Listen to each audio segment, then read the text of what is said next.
Hello, sports fans. This is Natalie Foley filling in for Dr. Craven today, and I'm here with Coach Jimmy Hendricks with the softball program. Coach, thanks for stopping by. Well, thanks for having me. And you all are officially done with your regular season with a amazing 46-1 record. Tell us a little bit how everything finished up for you. Well, we finished up with the conference. We had some games scheduled, and that just kind of fell through before the state tournament. We're about a week out, about a week and a half out from the state tournament, and just trying to rest up some bumps and bruises, and get back after and go back to the fundamentals and see what happens. Yeah.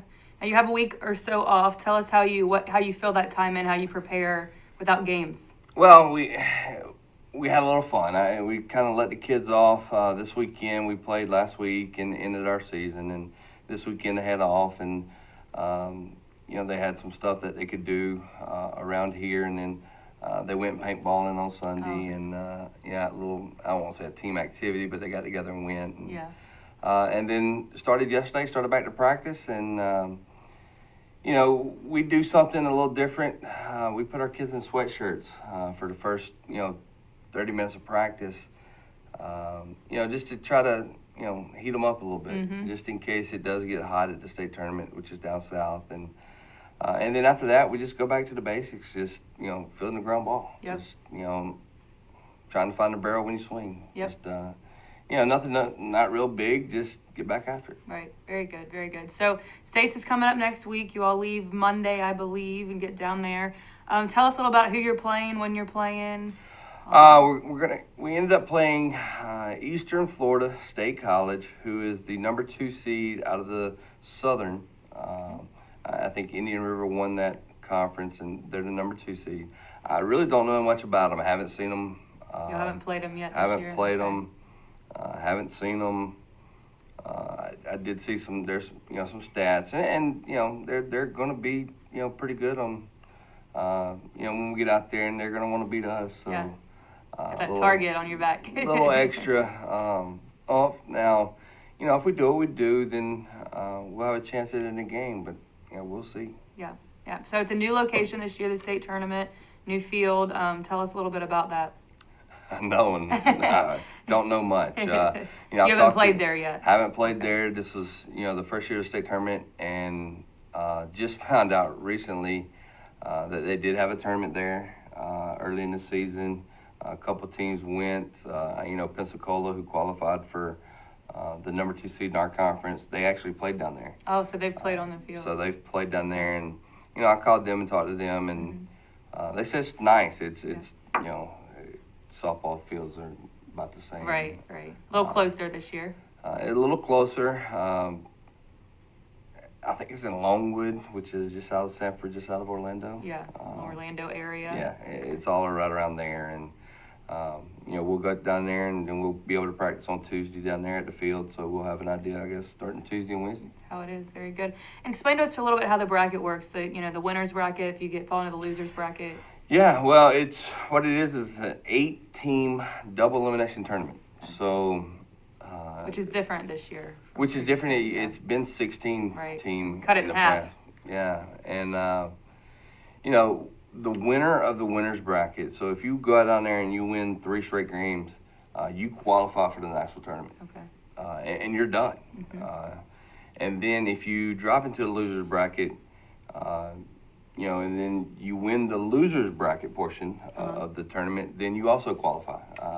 With softball, you have 2 regions. Right. So, and you've got to win a region to qualify for the national tournament, and that's how they've decided to separate the regions. So 2 teams go, the winner's bracket winner and the loser's bracket winner. And those 2 teams are not playing each other this year, correct? That is correct, dude. I think there's not, on paper, I guess there is a state champion. The winner of the winner's bracket will be a state champion. Right. Okay. Very good. Very good. And then these games will be available online, correct? Yeah. We're hosting it. I know we're taking our broadcast crew, who's done a real good job for us. It's been very good. Yeah. Mary Lee and Jed and some of the kids that's been hurt throughout the year have kind of stepped in and held a camera or did the blue frame. Right. We're going to host ours, so it's going to be on our website. What Team One Sports at Chipotle Athletics. Yep, you can find it at chipotleathletics.com, I believe. Very good. I didn't know y'all were taking that down there. And then it's also available on the FCSA YouTube channel, I believe, is where they usually put their own broadcasts. And that's I haven't even. I'm guessing, but Yeah. let's just go with the blue frame. Well, You all do a and good that's- job, so. And that's one of the reasons we did, because last year was kind of in and out with, Right, with what they right. had. And Yeah. with the new complex, it might be great, and Mhm. next year we might not have to Yeah. take our own, but just in case we're Yeah. taking Well, ours this year. it's been so good. Why not take the show on the road? So, and then several teams in Florida are ranked nationally in the top 5, 10. So tell us a little about who's kind of leading the pack is with you all. Well, we're number one. Florida Southwestern is number 2 in the country. Central Florida, I think, is number 4 in the country. Indian River is 6. Goodness. And Seminole is 12. So Florida's represented very well in that national poll. The national poll is, and I think I've seen 6 teams in the top 20. Wow.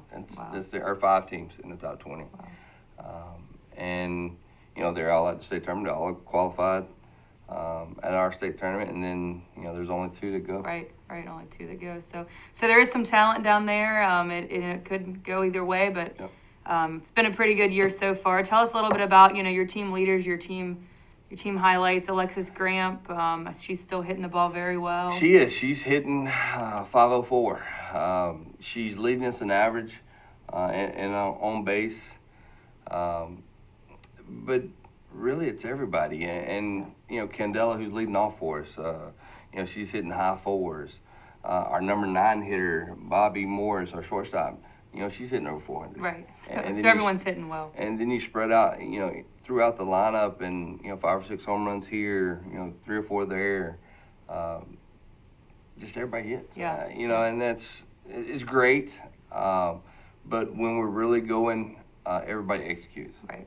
That's what we, try to harp on every day, is execution. Yep. Just get a runner on, get them over, and get them in. Yeah. When we do that, we're pretty good. Right. Very good. Yeah. Very When good. we don't do that, For sure. And then Candela is also has 56 stolen Yes. bases in the regular season, which is phenomenal. we like to run. Yeah, And yeah. she's one, and she's our leadoff, and she does. And Graham's right behind her batting 2, and I think she's got 40 something. And then all the way down to everybody in the lineup's got a stolen base. Right, And right. I think everybody in the lineup's got double-digit stolen bases. And Impressive. for us, it's putting pressure on other teams. Yep. We're not going to be able to stand there and slug it out with the other team. We're not built that way. So we try to, I want to say, trick people and Yeah. try to run. Take And- advantage of your speed. And we will, and we'll run. And if we get to running, then again, we're pretty good. Keep running. Very good, very good. And then, we've talked about it all year, pitching. You guys just have a phenomenal pitching staff. So just kind of recap their year they had now that the regular season's over. And Pitching, you've got Morgan Gorey, who actually led us this year in ERA and wins. Right now, she's 20-0 with a .39 ERA. That's leading the team. But then you got Krystal Goodman, who is 19-1. She lost the last game 2-1 and only gave up 2 hits. But she's got a .48 ERA. yeah, right. She's been phenomenal for both of them for 2 years. And They've they been have. just They're great. both sophomores. Both going somewhere after this year, and hopefully they'll help us this at the state tournament. Yeah. But and then we got Amy Woodham, who's a freshman that has stepped in that any other year could probably be a number 1. Yeah. And she's biding her time, and I still think she has 54 innings on the year that she's thrown, which is half of the other 2. Right. And I think she's 7-0 with a 1.04 ERA. So, and I think she'll come into play too at the state tournament. Yeah. And I says hopefully she doesn't. That means we got 3 wins in a row Right. there. But, and you get in losers Yeah. bracket down there, and Yeah. and stuff happens, and everybody's got to throw. Yeah, And I think that's right. one thing that we have is pitching. Yeah. And hopefully they show up. Yeah, well, she's getting some great experience as a She is. freshman too. So hopefully that'll really pay off down the road. And also, Krystal Goodman won the Neal Sportsmanship Award, which was presented last week. So I want to tell her congratulations for that. That's selected out of all the athletes on campus. So she's kind of racking up the awards in addition to the on-field success too. So. She is. Well, she's a great kid. Yeah, and she's a great student too. Yeah, she is. 1B, I think it is at Chipola. That's amazing.